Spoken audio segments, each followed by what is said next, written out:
want to welcome you to this great place. Welcome to Corinthians. Oh. Welcome to Corinthians. Can you tell somebody? Welcome to Corinthians. Welcome to Corinthians. Now I need y'all to stand up. I need y'all to stand up and say, we love you. We love you. Tell somebody, we love you. We love you. Oh, yes. We love you. Welcome to Corinthians. Come on, let's give God praise in this place.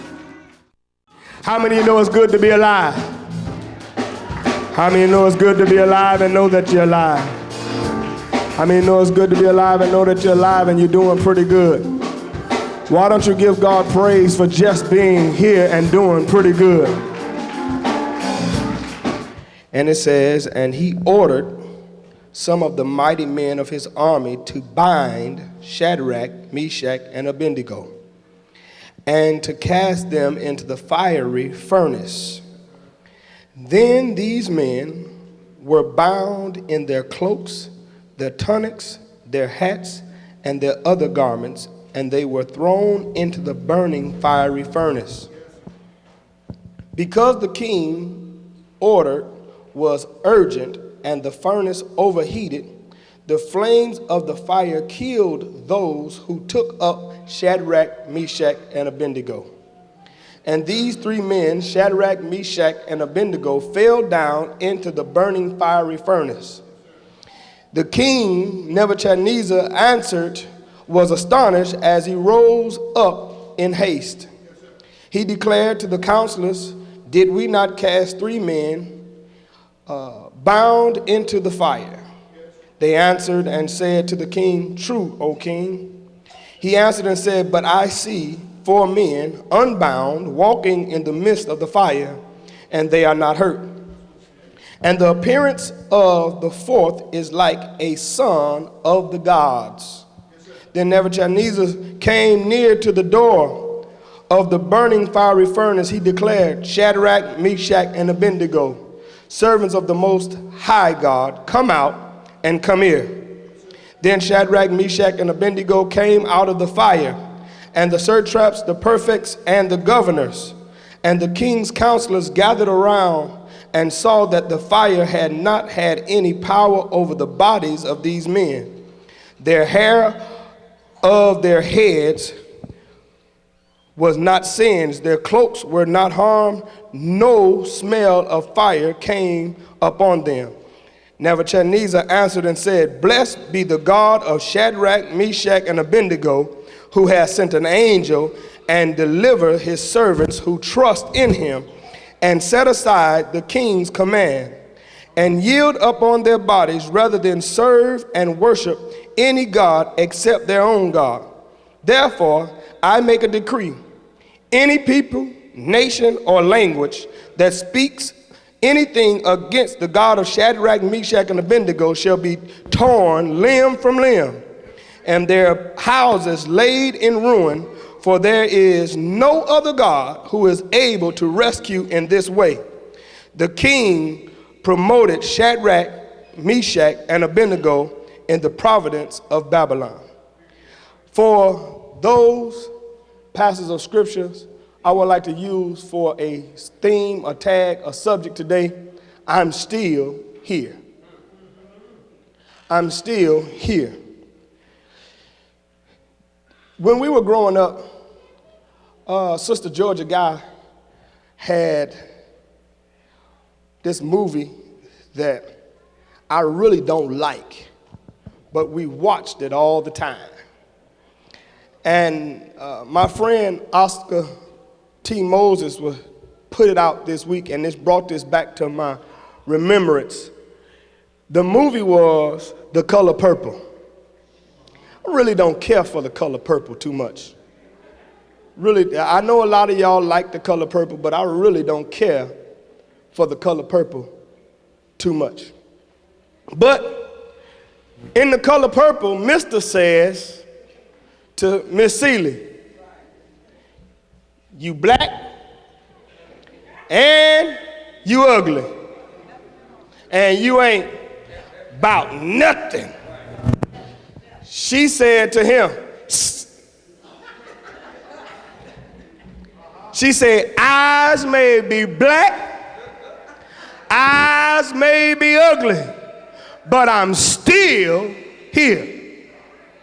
And I think some Christians ought to tell the devil, yes, I was on crack. Yes, I've been to prison.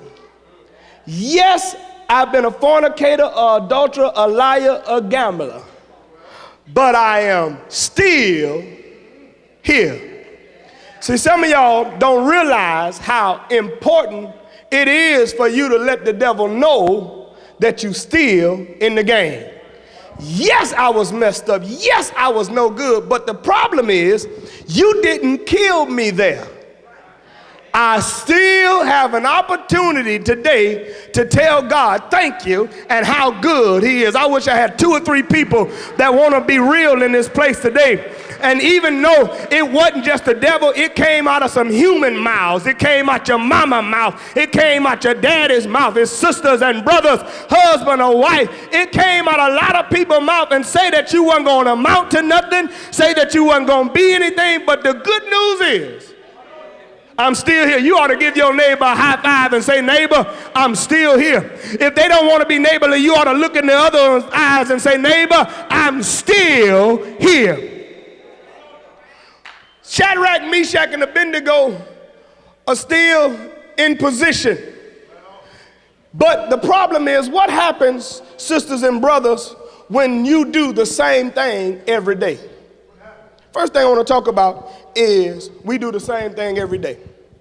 Shadrach, Meshach, and Abednego, they were praying every day.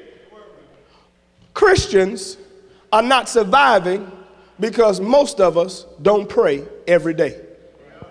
Not only do we not pray, we don't read the word. We don't worship. I told y'all.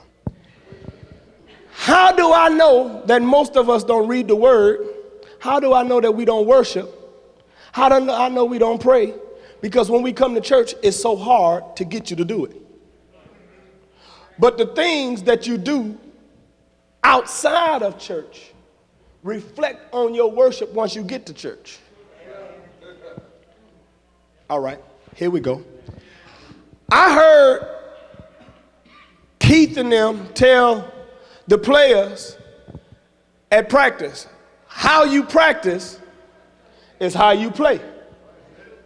If you have practice, you have play. So the bottom line is for the Christian, if you have play or have pray, if you have worship, when you get to church on Sunday, so what do we do every day? It's a problem when my routine is broken up. I hate for my routine to be broken up. I don't know, most of y'all ain't gonna say nothing, but most guys, most men, most dudes, most brothers have a set routine on everything that they're gonna do every day. Let me tell you something. I just think it's crazy for you to wash your face and then brush your teeth. I brush my teeth, then wash my face. That's my routine. After that, I go and make my coffee, get it percolating. I put my stuff out so I can study. But have you ever noticed when you got your routine together that the phone always rings? Somebody coming ringing on your doorbell. Bing, bing. Somebody knocking on your door. Or somebody calling from the school, your kid up here acting up. Hey, have you ever noticed that when your routine get broken up, you get mad? Y'all getting funny. I instantly get an attitude when you break my routine. But you know why? Because I like my comfort zone. Most of us don't want our routine to be messed up because we do the same thing every day.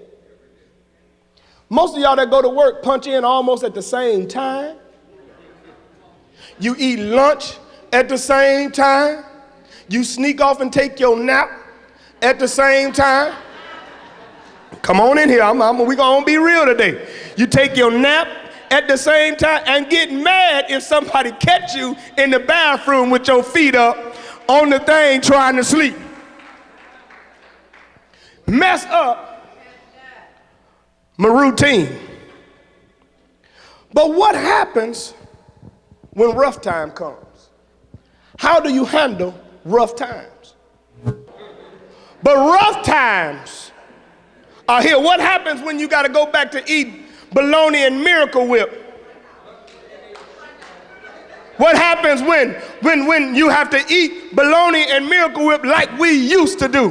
What happens when there's no choice of food in the house and you gotta eat just what they tell you to eat? What happens when there's no choice? Here it is. We had no choice growing up and we thought it was good times, but it was actually rough times and we had to eat what was cooked.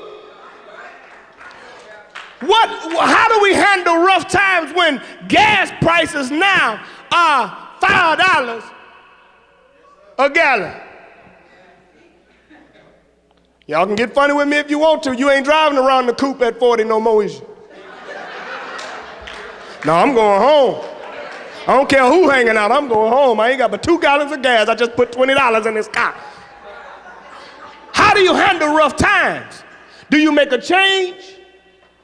Or do you just sit there and pout? Most Christians complain. Most of us complain. How do you handle rough times? What do you do in a rough time? You continue to do what you was doing in the good time. If you was praying in good times, if you was worshiping in good times, if you was fasting in good times, you continue to do. Don't let the devil tell you what you have to do in rough times. That's what we do. We let the devil dictate to us what we have to do in rough times. Next thing I want to talk about is, what do you do when times change? When you don't have no money. When you don't have nobody to talk to. Here it is. I'll tell y'all this. I used to work for Eagle Ottawa in the 90s. That's when gas was like 90 cents. And you could take $10 and fill up a deuce. Y'all don't know what a deuce is. It's a Electra 225, a Buick, a 9.8. We would call them deuces with the couches. You know about the couch and the lamps. You know, we had to have the corner lamp. So when we turn, you can see the lamp lighting up the street. If you're driving a deuce now, it's gonna cost you about $200 to fill it up. But $10 was getting us where we need to go. What happens when times change? What happens when times change and gas go to $4 and milk $4.99?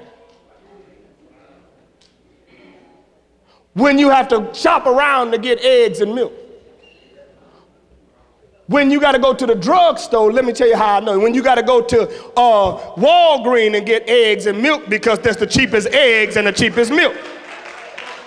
When you just go into Myers Thrifty Acres, as we used to call it, one-stop shopping, but the milk and the eggs are $4.99. So you say, well, I'm going to stop by Walgreens with the coupon and get my milk. What you going to do when times change? But here's the problem. I'm okay when times change, but what happens when people quit talking to me? Shadrach, Meshach, and Abednego only stood for the Lord.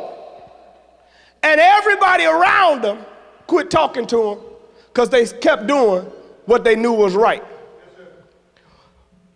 What happens when people start looking at you like you have leprosy?